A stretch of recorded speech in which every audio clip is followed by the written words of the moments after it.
One of the biggest challenges for any business owner out there is finding more clients. It is the giant mystery. It is the aspiration. And today we're going to sit down with an amazing business mentor and talk about how do you find people who want to pay for what you've got.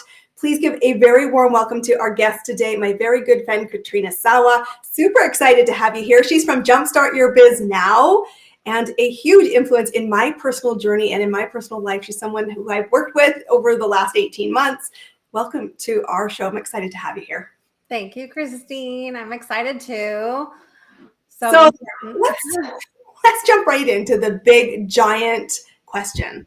How do you actually find people? Like, where do you start in actually seeing connected success? Yeah. Well, I mean, finding them and making them want what you've got could be two different things.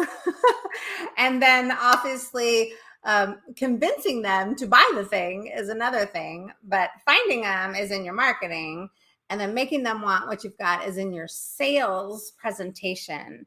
But there are three things that I was going to talk about today. And that's confidence, making things free first, then pay. What can they do for free to try you out? And then when should they be investing? And then the third thing is elevating your expert status, right? What do you look like from the outside looking in? It's not just your physical appearance, but your brand style, right? You notice I don't have a logo on my frame, but there's a lot of things that involve your expert status. So we can talk about those things. I love it, because what I love about this is it's not one thing. And I think sometimes that's the problem. Like, we're all thinking the silver bullet, and there's certainly gurus out there who will tell you, like, I know the one thing you should do, and it makes us both crazy. But it is about you know, really breaking down. There's the difference between marketing and sales, and you need both, and they are two different things. And the first pillar that you talked about is confidence. How do you start building confidence, or how do you know when you have confidence when it starts to work? Yeah, well, when the confidence is working, you do feel less jittery, less resistant, less apprehensive, less, I guess, stuck. But you're more assertive. You're more assertive when you're more confident. I find, even if you're an introvert or someone who hasn't been in sales and marketing all your life, you can still be assertive when you feel like you're really super grounded and you're an expert in what it is you do. When you finally feel that, you will, like, it's almost like the nose will just fall off your back, and it's just easier to have that conversation with somebody. So you have to get that as soon as possible. I know sometimes for clients, so I have some clients that it takes 5 years, I've had, to get them more confident. And please don't take that long. So whatever you have to fix in your, that's going on in your head, whether you need a hypnotherapist to like knock out some of the limiting beliefs, then you got to do whatever it takes to get more confident. You know, what I love about working with Katrina, and Katrina and I spend time in her mastermind together, is do it now. And I think confidence starts with the action mindset. You know, it's not enough to plan in your head. And you said sometimes when we're planning in our head, it can take a really long time, hopefully not 5 years, because today we're really talking about amplifying and getting going in your business. But it doesn't happen without you showing up and choosing to show up. Yeah, you have to. And if you are an introvert, because there are many introverts out there, I work with some too, and you want to figure out how to put yourself out there and give yourself some breaks. So if it drains your energy to do a video or be a podcast interview like this, or have your own podcast, or even just post something on social media, or show up to an event, virtual or in person, if that drains you, then build in the time to rejuvenate, right? And build in the time to pump yourself up and get excited about doing it in the first place. Well, I love that, because I always say before I do live events, I'm always literally dancing around my office. Yeah. And I used to have my puppy before he passed away. He's like, oh, mom's going to go do something, because the music gets up, the vibe gets up. And I'm like, I have to show up in high energy and know that the audience are looking at me saying, does she feel and look confident? And I think that is a really important building block. You got to start there.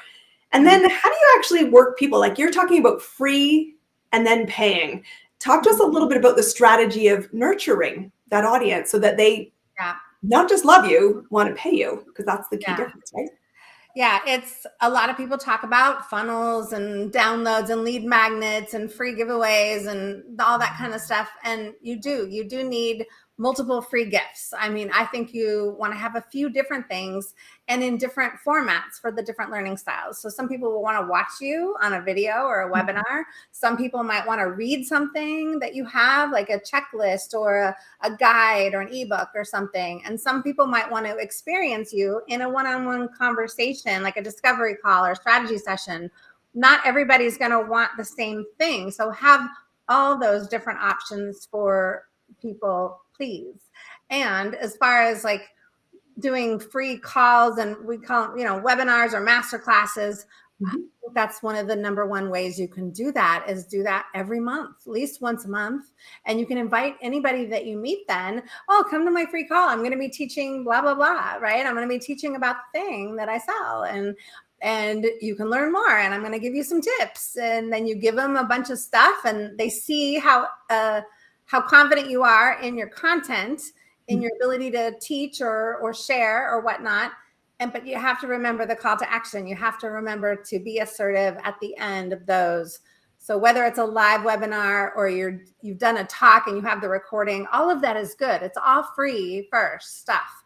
And then, yes, you nurture them via email. You got to do phone call follow-up. You got to do direct mail even. I mean, I know sometimes people look at me funny about direct mail. Why can't I just email them? Because most of the emails that you send the first few times will go into spam or trash, and they may never see your emails. So you need to follow up in many different ways, really, to stand out. Because if you get thousands of people or even just hundreds of people into your email list, it might only be a handful or a dozen that are really seeing your stuff and or paying attention. I think this is interesting because I love the idea, which is you need to realize that people learn in different ways, and you do need to have a multitude of different touch points. And this is really important for amplification, because a lot of people are like, you get to choose the business. And Katrina always says to us in the mastermind, pick your lane. You do not have to be in everything, but pick the things that feel right to you, and recognize you do need to be in multiple touch points, because not everyone is going to vibe with that particular area. And yet it's not about you. This is, I think, one of the big shifts is, how do you build confidence, is when you really realize, get out of your own way, to amplify, to see success, to go serve at the highest level, that audience that is seeking. You need to realize, how do I get found by you? Maybe it's a PDF, maybe it is an experience, maybe it is a recording. And I think as people, are at first discovering you, they do want to stay far away. They don't want to be on your radar, because everybody has ruined the industry by saying, let me DM you right away, let me pounce on you, and basically go from date to marriage. And you're like, stop that. We're scared. We're scared to get intimate. And yet at the same time, it is the thing we're craving. And what I hear from you is, bring them forward, but you must lead the ask. You do. You have to lead the ask, and you have to follow up more than you think. A lot of times people will ask me, well, I already sent them 2 follow-up emails. I'm like, they must not be interested. Well, that may not be true. They may just not be seeing those emails. Or what if you caught them at a bad time? What if they had their kid's wedding? What if their parent died in the last 2 weeks? I mean, they're not checking their email and they're not paying attention. That doesn't mean they're not interested. You've got to get them in multiple ways, and you got to keep following up with them. I'm telling you, everything that happens to you guys, the listeners, anything that happens to you, parent dies, you got to take care of this, someone gets laid off in your family, a kid graduates, it's graduation, all of that's happening to you, all of that's happening to your prospects. So you've got to give them some grace and just keep following up until they say, you know what, I'm not interested. Thank you. Right. And this is an interesting one, because it does take longer than you think. I think this is always fascinating. You talked about, nurturing them through email. I have so many people, and I always have this debate in my head. Do I clean up my email? Do I not clean up my email? And the interesting thing is, people who have been on my list for a long time, I don't get a lot of unsubscribes, but somebody may have sat in that audience for years. They might read a few emails over the course of the year, but there's something still that I'm delivering value-wise that they choose to keep there. And at some point when they say, you know what, my business has shifted, or perhaps worst case scenario, I've exited the world of entrepreneurship because I'm not succeeding. And that does happen. And right now I have to tell you, it's happening quite a lot.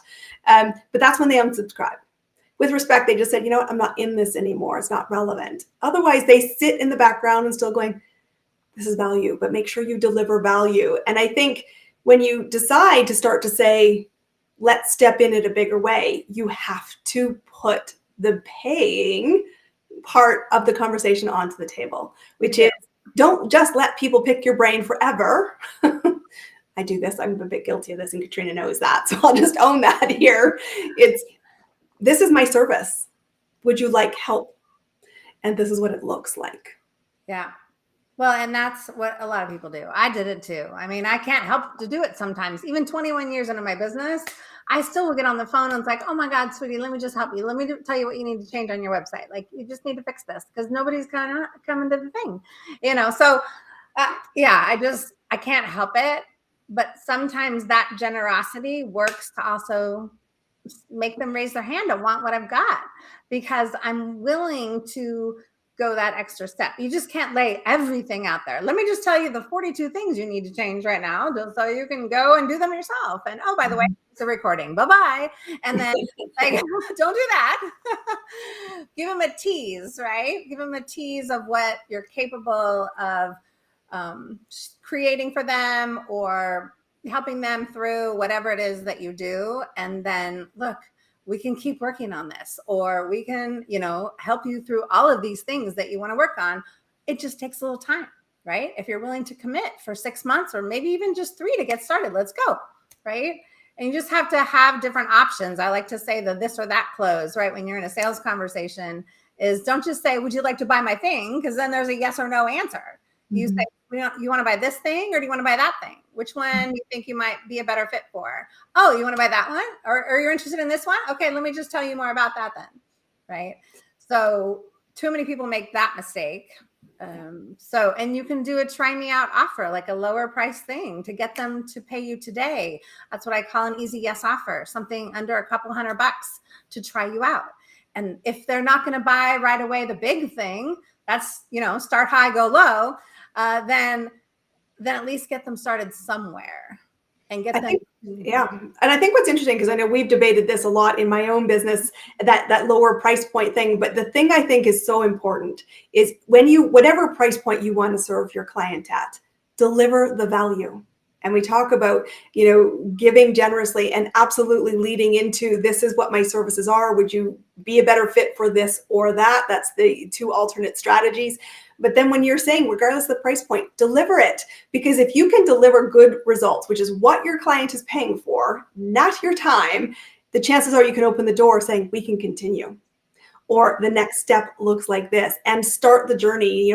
Sometimes we get really caught up when we're trying to figure out how to get prospects to want what we've got by selling the unicorn. And it's not that they don't want one. Like, who doesn't want a unicorn, seriously? But the problem is they're like, it just seems too far away. And we do need those immediate wins. We need to get them started. We need to deliver the results. And we need to say, there's another step.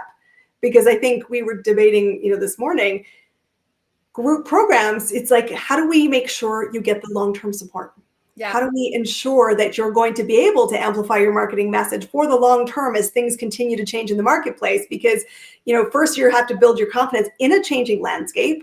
Then you're going to be looking at, moving them from free to pay, which means you have to have multiple touch points planned.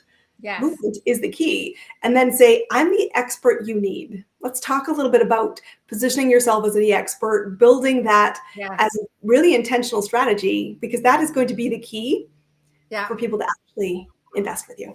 Right. Well, there's so many things about positioning yourself as the expert. One is you got to have valid pricing. Don't be too underpriced, because don't be underpriced really at all. People always say, well, I'm new. Well, I don't care. I still want you to price yourself to your worth, all your experience in the marketplace. If you price yourself too low, then you don't look like an expert. Okay. First of all. Secondly, what do you look like in your Zoom room? Right? You really need a professional Zoom room. Please don't, shadow out your background just because there's a mess behind you. You got to build a stage. This is a stage. I don't care if you're in a one-on-one conversation or a live event or whatever, or you're speaking or anything, because this is your stage. You wouldn't walk into Starbucks for a one-on-one meeting with somebody in your sweats, right? Mm-hmm. I'm not talking about what you're wearing, but I'm talking about your background. You wouldn't come in your slippers. Well, that's what your background is doing, right? You wouldn't come in without makeup or hair done. That's what your background is too. So think about your background. Think about your website. Your website is also positioning.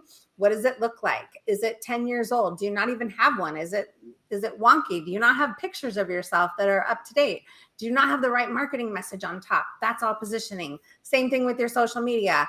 The social media expert status. Do you have pictures of you with your books or as a speaker? Or do you have your dog as your profile picture? That's not a good profile picture. You should be on there for business. So there's a lot of things to look at and make sure it all flows together. That's really the key. And when I think about this is something that, is important to recognize. It evolves. And so, we build things not overnight. Like, nobody's building a business in a nanosecond. So please, what you're hearing from both Katrina and I here is this is a journey, and quite a long one. And let's get started. But as you build assets, as you build marketing tools, whether that's the website, the photographs, the social media, the other elements, it's important to have a thinking partner like Katrina or myself to sit down and go, let's take another fresh look at it. Does it still fit with where you are today? Because you as a business owner are evolving. Your audience is evolving, and we need to always be sure the connection is strong. Because anytime, you're right, you show up and you think, are you representing the value that you bring to your clients? And we had an episode here on this podcast, Amplify Your Marketing Message, with Amy way back in the beginning. And we talked a lot about the virtual setting. And you need to invest in your business. You need to have good lighting. You need to be prepared. And recognize that you can start where you are as an amateur building a business, but then increase and work with experts, work with people who are going to help you reflect back at you that really high level of service. Because guess what? It will call a different audience, and an audience that is prepared to see you're an expert. I've actually experienced you, and I'm prepared to buy what you've got because I see you as my must hire expert. And I love that you talk about that. And it can be as simple as start with a nice picture in the background, drop the virtual background, and over time, build the brand images, the books, the other things. And that's certainly what you're seeing in my evolution. And start where you are, but recognize all of this needs to tie together. So have somebody to help you audit that. Yes. And it doesn't have to be perfect right out the gate. And please don't launch until it's perfect. Don't wait until it's perfect. It's never perfect. You have to continue evolving you and your brand and your website and what you're selling and everything as you go.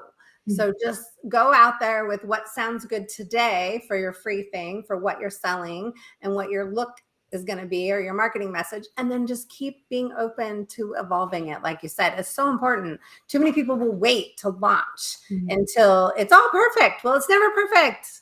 Yeah. The only time it's perfect is the day after, and you go back and go, oh, I wish I did this. And then it just iterates again. So be prepared also to invest your time and your budgets to set aside. We need refreshes. They are important to your business. It's going to keep people feeling like they know you today and the evolution they can see. That is very attractive for an audience to say, oh, you weren't perfect. You didn't start there, because I'm not there yet either. And it's a relatability thing. So it can be really great for that journey. Explain, showcase. We all have a good giggle and said, oh, look back in the beginning, but a train wreck. But I started there and I have worked here, and so can you. And that's sort of inspiring to somebody who wants to choose to invest with you. So you're an amazing businesswoman, and we've worked together, I said, for quite a while. Talk to us about amplifying what's working for your business right now. The market is changing, and you've seen many changes in your business over the last 6-8 months. Talk to us about what's working for you right now. Yeah. What's working is all the extra added follow-up that I'm doing. So I do speak a lot, and I do a lot of networking events in person and online. So as many of those as I can do was working for me, because that's my lane I like to play in, is the networking and speaking lane. But it's not just about doing that. You have to do the follow-up. Right now, I just got back from a trip to speak at 4 different events, and Now I'm in massive follow-up mode. I have to get them into my system. I have to send out emails. I have to do a voicemail and send it to all the people I have phone numbers for. I have to get some cards in the mail to get them to get them in their mailbox. All of that stuff has to be done because not any one thing works. It's all of it together that's going to work. So that is what I would highly recommend you focus on mostly. Now there's still stuff you can do on social media, but that isn't working as much as it used to because it's just oversaturated. But I love this so much because what I think often happens, and I know I'm coaching one of my clients in this exact phase right now, you've just come off a really high event. You've gone somewhere, you made amazing connections, you have all these qualified leads, and right the week you get back to your office, you go straight back into your new routine. It's such a mistake. Honestly, plan the follow-up. Give yourself the space in your calendar to do it well, because what you're saying is not just one thing will work. So I need to have multiple strategies. I need to make sure I take care, because there's no point going after new, knowing that people need to be nurtured to become the buyer for your product and service. I love it. Katrina, how do people find you? The websites, if you're interested in the business stuff, really you should see Christine because she's amazing at helping you with the foundational stuff of business. But my website is jumpstartyourbiznaw.com, and I will put you to work or jumpstartpublishing.net if you're interested in doing some books, because every expert really should have a book at some point. I agree with that. We talked about books here on the program. Katrina, thank you so much for sharing space. Okay, this has been the amazing episode on Amplify Your Marketing Message. What we've been talking about is how to make prospects want what you've got. It takes building confidence. You need to go from free to play, and from paying, you need to say to people, we're the expert, and position yourself on every touch point to do that. Katrina, final thoughts before we send them off to their evenings. Just stop waiting and start living and start doing. Yeah, stop waiting. Stop waiting, my friends. Be sure to subscribe to this episode. We will see you on our next. I am Christine Campbell-Rappin. You can connect to us. The show notes down below will be how to find Katrina and I. We look forward to seeing you on our next episode. We'll see you soon.